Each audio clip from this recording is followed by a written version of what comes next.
अगर आप mould development के लिए नया सप्लायर ढूंढ रहे हैं तो एक अनकंफर्टेबल बात है जो आपको पहले समझ लेनी चाहिए। ज्यादातर केसेस में प्रॉब्लम सप्लायर की नहीं होती, प्रॉब्लम प्रोसेस की होती है। इसलिए सप्लायर बदलने पर भी वही इश्यूज दोबारा आते हैं और आमतौर पर ये दो सिचुएशन में होता है। या तो ये आपका पहला प्रोजेक्ट है या आपने पहले डेवलपमेंट किया है लेकिन इस बार नया सप्लायर ढूंढ रहे हो। अगर आप नया सप्लायर ढूंढ रहे हैं तो एक सीधा सवाल है, आप सप्लायर क्यों बदल रहे हैं? क्योंकि सप्लायर बिना रीजन के नहीं बदला जाता।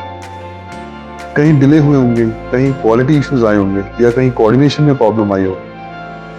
लेकिन सबसे इंपॉर्टेंट सवाल ये है कि क्या प्रॉब्लम सप्लायर में थी या प्रॉब्लम प्रोसेस में थी?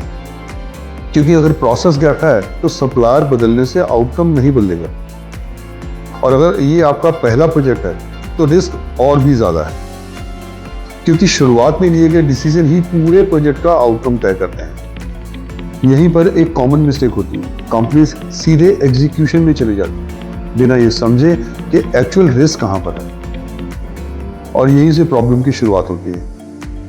अगर आपको लगता है कि आपका प्रोजेक्ट पूरी तरह से स्ट्रेट फॉरवर्ड है और बिना किसी इशू के स्मूथली एग्जीक्यूट हो जाएगा तो आप सीधे टूल मेकर के पास भी आगे बढ़ सकते हैं।